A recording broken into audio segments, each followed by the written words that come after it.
So fast forward, and we spend about $8 billion a year with the National Science Foundation. Is it getting any better? Are they doing a better job at overseeing their money?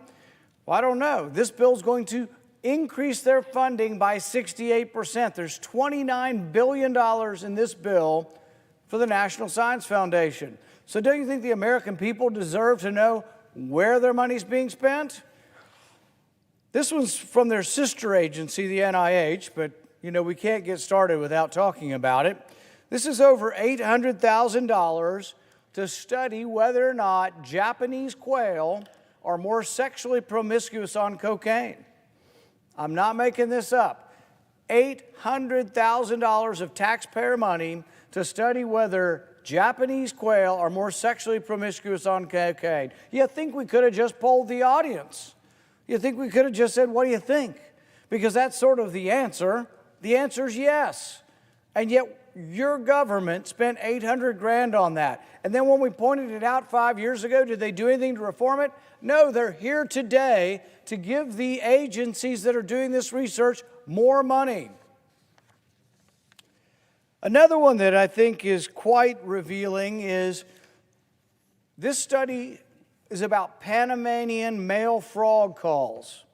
So they have about $500,000, and they wanted to know whether or not the male mating call is different in the country than it is in the city. Now, coming from a rural state like Kentucky, I can tell you the male mating call is different in the country than it is in the city. But nobody in Kentucky wants $500,000 spent on a Panamanian frog's male mating call. This is not a good use of money. So if someone told you your government was spending this money, would you give them more? Would you give the agency more if they were doing this or less? I think less. In looking at the National Science Foundation spending, we also found that they spent $30,000 studying Ugandan gambling habits. Really? We're studying why people gamble in Uganda, why there's a black market in Uganda. Well, you know what? I think we know the reason. When government oppresses business and regulates business to death, they go to the black market. So if you make something illegal, you often get more of it. But we spent $30,000 traveling over to Uganda to study their gambling habits. Utter waste of money. We should not reward these people with more money. We spent about $500,000 on a video game. This is an app for your phone. I know we all need things to do when we should be working or at school. This is an app for school children to teach them alarmism over climate change.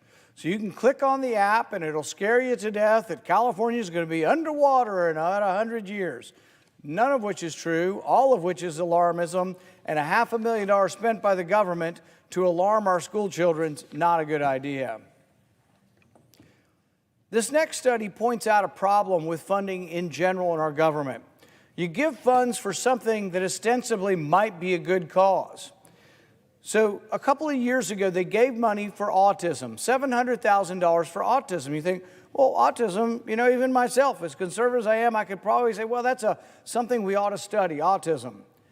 Well, they subcontracted $700,000 of it to a bunch of egghead researchers to watch Neil Armstrong's statement on the moon. You remember the black and white photo? He's on the moon, and he says, one small step for man, one giant leap for mankind, or did he really say one small step for a man? So these researchers took $700,000 to listen to that crackly old cassette recording and find out, did he say man or did he say a man? So we studied the preposition a, and we spent $700,000 listening to the tape over and over and over again. And you know what they determined? They just can't decide. They're unsure, but they did recommend more money to study the problem further. This is insulting to the American taxpayer. We should not be giving these people more money. We should be giving them dramatically less money. But it also points out one of the reforms that I have proposed for this agency. One of the problems with the National Science Foundation is if I want to do research on Japanese quail snorting cocaine, guess what? I can ask for the same people that are studying snorting cocaine in animals, I can ask them to be on my peer committee. I can choose the people on my peer committee. So if I want to study animals snorting cocaine, I pick other researchers who are studying animals snorting cocaine. Guess what? They tend to say yes. If they say yes, the science gets on the next peer commission, and he says or she says yes for their snorting cocaine research. This is crazy. We should not let these so-called scientists pick who's on their committee. Not only that, I think we ought to have a taxpayer advocate. Could we not have just someone with a good dose of common sense that says we shouldn't take autism money, steal it, and spend it on a bunch of idiots listening to what Neil Armstrong said when he landed on the moon? So that is part of the reform that we should have. One of my other all-time favorites from the National Science Foundation, this kind of goes back to William Proxmire and love and happiness. They wanted to know if you take a selfie of yourself while smiling and you look at it later in the day, will that make you happy? Really? That's $500,000. I don't think we need a scientist to say that that's BS and the government's got no business doing this kind of research. I don't even know how you can even call this research with a straight face, but it goes on, year on, year on.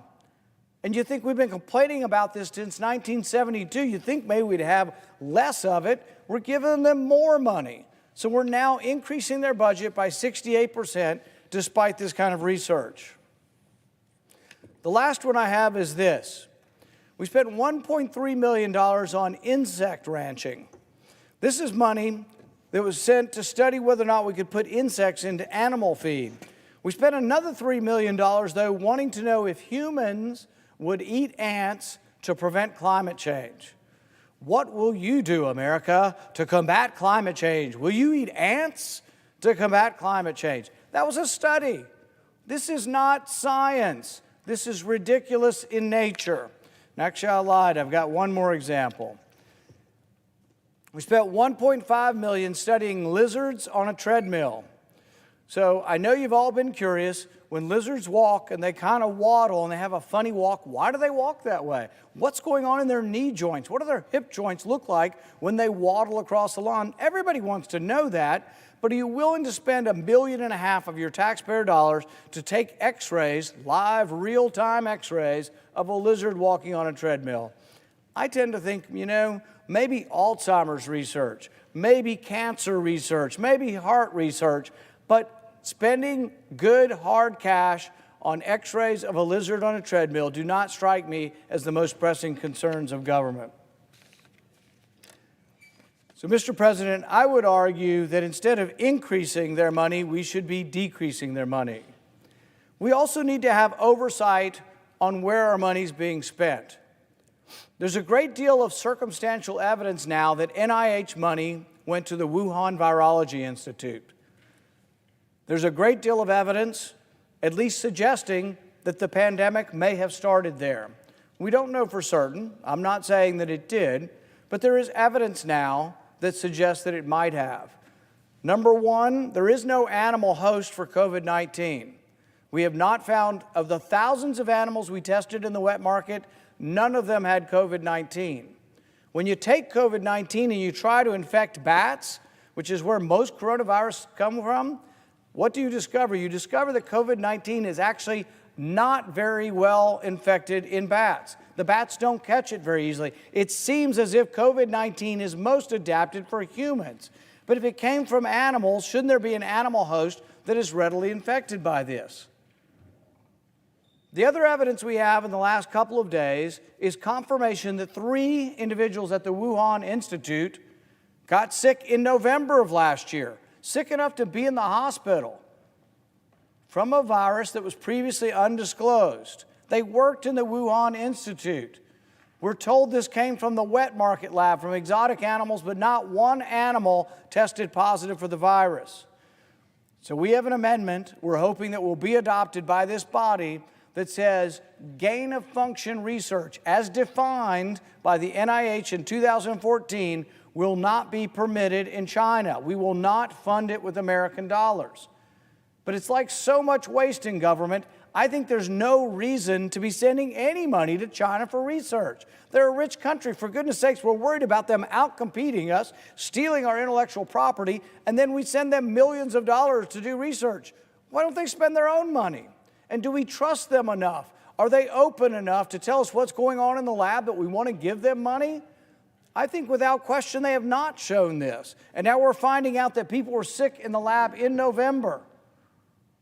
No more money should flow to China for research on gain of function, which means increasing the virulence or pathogenicity or the transmissibility of COVID virus to humans.